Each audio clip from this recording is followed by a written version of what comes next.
morning class 7. Today we are going to start next chapter from the book Geography. Chapter number 7, Natural Vegetation and Wildlife.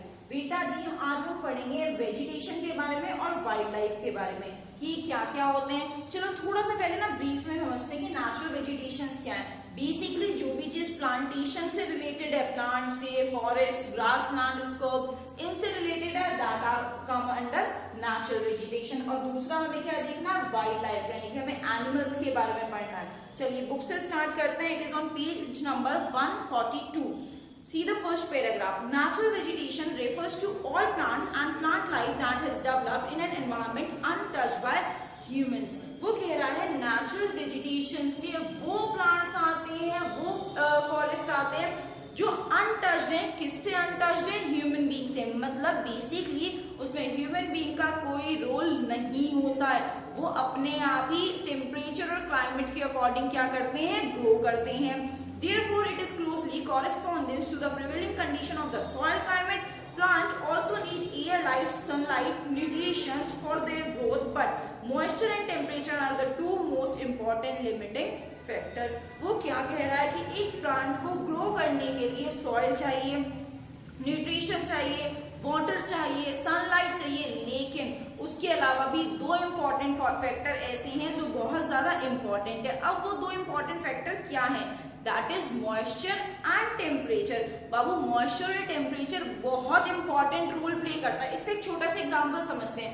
आप लोग जैसे कहीं पर गए हो, कभी शिमला, मसूरी, कोई भी माउंटेनियस रीजन में आप गए होंगे तो आपने देखा होगा कि वहां के प्लांट्स कैसे होते हैं, वो सब कोन शेप में होते हैं, राइट। और लेकिन हम अगर प्लेन एरिया में हम अपने आसपास देखें तो हमें कोन शेप के यूजुअली नहीं मिलते। वो कैसे होते हैं, जो ऊपर जाके से फैल जाते हैं, मतलब वो हर डायरेक्शन में बढ़ते हैं, ऊपर की तरफ ग्रो करते हैं। तो यही डिफरेंस होता है। वो कह रहे हैं हर मौसम, टेम्परेचर, क्लाइमेट या कंडीशन के अकॉर्डिंग क्या करते हैं, प्लांट्स ग्रो करते हैं।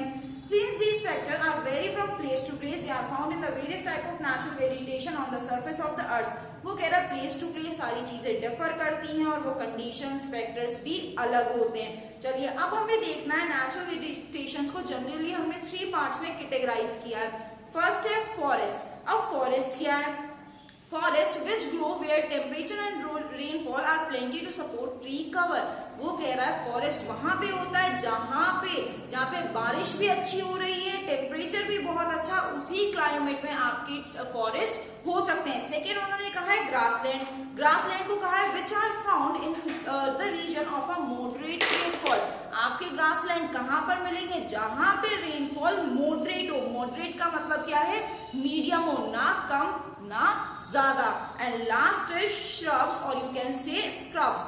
ये कहाँ पे होते हैं? They are mainly found in dry region. ये ज्यादातर कहाँ पे मिलते हैं बाबू? ड्राई रीजन में, मतलब जहां पे बारिश होती है। इसका एग्जाम्पल क्या हो सकता है? For example cactus. कैक्टस क्या होता है? उसे पानी की जरूरत ही नहीं है, वो तो सनलाइट ही उसके लिए काफी है। तो वो तीनों चीजों को उसके टेम्परेचर, क्लाइमेट के अकॉर्डिंग डिस्क्राइब किया। हमने देखा फॉरेस्ट की अगर हम बात करें, उसे बारिश भी ज्यादा चाहिए, टेम्परेचर भी अच्छा चाहिए। वहीं पे हमने देखा कि ग्रासलैंड्स की बात करें, उसे मॉडरेट रेनफॉल चाहिए। और लास्ट श्रब्स, उसे तो ड्राई रीजन में ही सरवाइव कर सकता है, otherwise not possible. Now next topic is forest. सबसे पहले हम चैप्टर में पढ़ेंगे फॉरेस्ट के बारे में, किस किस तरह के फॉरेस्ट होते हैं। सबसे पहले आता है ट्रॉपिकल एवरग्रीन फॉरेस्ट। अच्छा यहाँ पे एक वर्ड आया एवरग्रीन। एवरग्रीन का मतलब हमेशा ग्रीन, तो इससे ही हम अंदाजा लगा सकते हैं ये वो फॉरेस्ट है जो हमेशा कैसे रहते हैं, ग्रीन रहते हैं, कभी भी इनकी लीव्स जो है शेड नहीं करती है। चलिए बुक से पढ़ते हैं, लाइन टू लाइन एक्सप्लेनेशन देखेंगे। These are thick forests which cover in the region near equator and close to the tropic climate. Here is hot and humid throughout the year. ये कौन से एरिया में होते हैं? प्लेन एरिया में होते हैं, क्योंकि यहाँ का जो एनवायरमेंट है वो कैसा रहता है? हॉट रहता है, ह्यूमिड रहता है। Annual rainfall is here 300 to 400 centimetre. यहाँ पे बारिश कितनी होती है? 300 से 400 सेंटीमीटर। बेटा जी इससे हमें ये समझ आ रहा है कि ट्रॉपिकल एवरग्रीन फॉरेस्ट किन एरियाज में होते हैं। तो हमने देखा प्लेन एरिया में होते हैं। इसे कैसा टेम्परेचर चाहिए? हॉट और ह्यूमिड चाहिए। बारिश कितनी चाहिए? 300 से 400 सेंटीमीटर तक। There is no dry season in particular, so the tree not shed their leaves together. ये एरियाज जो है प्लेन एरियाज, ये कभी भी यहाँ पे ऐसा नहीं होता कि बारिश ना हो, तो इसी वजह से इन ट्रीज की लीव्स कभी भी शेड नहीं करती। और अभी मैंने उसके नेम से ही बताया था कि ये हमेशा ग्रीन रहते हैं, these are evergreen. Trees are tall and closely spaced. Their canopy is also thick. There is an undergrowth of plant creepers. The light of the sun cannot reach the ground, and owing to the three-layered vegetation, and so the ground remain waterlogged. बेटा जी वो क्या कह रहा है कि जो यहाँ पे प्लेन एरियाज के ट्री होते हैं वो बेसिकली कैसे होता है कि जो कैनोपी होती है वो अच्छी थिक होती है, उसके जो ऊपर होता है ब्रांचेस वो चारों तरफ फैली होती है, जिसकी वजह से जो सन की रेज है वो नीचे तक नहीं आ पाती, जिसकी वजह से जो नीचे पानी है वो इकट्ठा रहता है और वाटर जो प्लांट्स हैं उन्हें वाटर टाइमली मिलता रहता है, जिसकी वजह से उन्हें कोई भी प्रॉब्लम फेस नहीं करनी पड़ती और वो हमेशा कैसे रहते हैं, ग्रीन रहते हैं। Hardwood trees like rosewood, ebony, mahogany are common here. अगर हम किसकी बात करें, ग्रीन एवरग्रीन फॉरेस्ट के कुछ एग्जांपल्स की बात करें, that is ebony, mahogany and rosewood. ये क्या है, उसके कुछ एग्जांपल्स हैं। Logging here is difficult mainly because of many type of species of trees, hardwood of trees, thick undergrowth and unfavourable climate. वो कह रहा है कि इन एरियाज में जो ये फॉरेस्ट वाला है आप यहाँ पे लोगिंग मतलब कटिंग नहीं कर सकते ट्रीज की, क्योंकि वो इम्पॉसिबल है। डिफरेंट टाइप के यहाँ पे क्या होते हैं, प्लांट्स होते हैं, कोई सेम टाइप के नहीं होते, सब अलग अलग तरह के होते हैं। These forests are found in Amazon and Orinoco basin in South America, Congo basin in Africa, and island of Southeast Asia countries. These forests are called tropical rainforest, equatorial forest. They are known as selvas in south America. अब वो क्या कह रहे हैं कि कहाँ कहाँ पाए जाते हैं, बेटा साउथ अमेरिका में भी हैं, अफ्रीका में भी हैं, और इनके अलग अलग नाम है। एवरग्रीन फॉरेस्ट के साथ साथ हम इन्हें ट्रॉपिकल रेन फॉरेस्ट के नाम से भी जानते हैं, इक्वेटोरियल फॉरेस्ट के नाम से भी जानते हैं, लेकिन अगर हम वही साउथ अमेरिका की बात करें वहां पे इन्हें किसके नाम से जाना जाता है, सेल्वास के नाम से। रिवाइज करते हैं एक बार एवरग्रीन फॉरेस्ट को। एवरग्रीन फॉरेस्ट क्या क्या देखा, कैसे एरिया में होते हैं, प्लेन एरिया में, हॉट और ह्यूमिड टेम्परेचर चाहिए, बारिश कितनी चाहिए, 300 से 400। एग्जाम्पल क्या है इसके, एबोनी, महागोनी, रोजवुड, और हर जगह पे इसका अलग अलग नाम है, जैसे ट्रॉपिकल रेन फॉरेस्ट के नाम से भी जाना जाता है, इक्वेटोरियल फॉरेस्ट के नाम से भी जाना जाता है। और वहीं पे हम कहाँ की बात करें, आपके साउथ अमेरिका की, वहां पे इसे किस नाम से जाना जाता है, सेल्वास के नाम से जाना जाता है। अब हम इसके कुछ लेयर्ड स्ट्रक्चर की बात करते हैं। Layered structure of tropical evergreen forest. First is largest tree from the continuous canopy which is broken only by rivers। वो कह रहा है कि बिल्कुल अगर हम नीचे से स्टार्ट करें और ऊपर तक ये बहुत ज्यादा थिक होता है, ये इजिली नहीं ब्रेक किए जा सकते। Some very tall trees called emergent grow through the canopy into the sunlight। वो कह रहा है अगर हम इसके टॉप की भी बात करें, सनलाइट की वजह से वो भी बहुत अच्छे ग्रो करते हैं, उन्हें भी कोई डैमेज नहीं होता।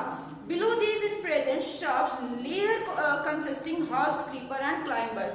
बेटा जी वो कह रहा है अगर हम ट्री की बात करें, ये एंड है उसका, तो यहाँ पे भी छोटे छोटे क्या आ जाते हैं, प्लांट्स आ जाते हैं, जिन्हें ट्विग्स, क्रीपर्स के नाम से जाना जाता है। और इसमें क्या होगा, उससे भी आपके ट्री को कोई नुकसान नहीं होता। Then there is ground level. कुछ ट्रीज वो ये भी कह रहा है ग्राउंड लेवल के होते हैं, मतलब छोटे भी होते हैं, ऐसा नहीं है कि सारे ट्रीज क्या होंगे, बड़े ही होंगे। This region is the most peculiar wildlife in the world. Animal like crocodile, monkey, lizard, leopard, hippopotamus, pythons and elephant। वो कह रहा है कि अमेज़न की या हम किसी भी एवरग्रीन फॉरेस्ट की या रेन फॉरेस्ट की हम बात करें, यहाँ पे अलग अलग तरह की वाइल्ड लाइफ भी पाई जाती है, जिसके एग्जांपल्स हमने कुछ देखे, snake, lizards, pythons, elephant, hippopotamus, ये तो बहुत ही ज्यादा इन फॉरेस्ट में पाए जाते हैं। नेक्स्ट हम देखते हैं ट्रॉपिकल डेसिडियस फॉरेस्ट। अब ये ट्रॉपिकल डेसिडियस फॉरेस्ट क्या है, These are monsoon forest found in the western Ghat of South India, Shivalik hills of North India। ये कह रहा है कि ये मॉनसून फॉरेस्ट है, मतलब ये मॉनसून के टाइम पे क्या होता है, ग्रीन होते हैं, इन्हें बारिश की रिक्वायरमेंट होती है, तो ये ना मतलब जैसे एवरग्रीन फॉरेस्ट तो क्या है, वो 12 महीने ग्रीन रहते हैं, लेकिन इनका ऐसा नहीं है। ये कहाँ कहाँ पाए जाते हैं, साउथ इंडिया में, शिवालिक हिल्स में, अमेरिका में, ऑस्ट्रेलिया में। The rainfall in this forest is less than 100 to 200 centimetre, और जहां पे ये फॉरेस्ट है इन एरिया में बारिश भी 100 से 200 सेंटीमीटर से कम ही होती है। और एवरग्रीन फॉरेस्ट के कंपैरिजन तो ये बहुत कम है, but the temperature remains high. लेकिन इनके एरिया में टेम्परेचर क्या होता है, बहुत हाई होता है। The tree of these forests shed their leaves in dry season to conserve water। जैसे ही ड्राई सीजन आता आता है ये अपने लीव्स को शेड कर देते हैं, जिससे ये पानी को क्या कर सके, कंजर्व कर सके। These forests are more open and less luxuriant to the equatorial forest. ये उतने ज्यादा ब्यूटीफुल नहीं होते जितना ज्यादा इक्वेटोरियल फॉरेस्ट है, यानी कि एवरग्रीन फॉरेस्ट है। For this region, lumbering and logging is easier and economical. इसलिए इन एरियाज में लोगिंग भी इजिली की जाती है। The trees found here sal, teak, bamboo, sandalwood. और ये जो डेसिडियस फॉरेस्ट की अगर हम कुछ एग्जांपल्स की बात करें, कौन सी यहाँ पे लकड़ी पाई जाती है, कौन से ट्रीज पाए जाते हैं, तो वो कौन से, साल, टीक, बैम्बू, सैंडलवुड।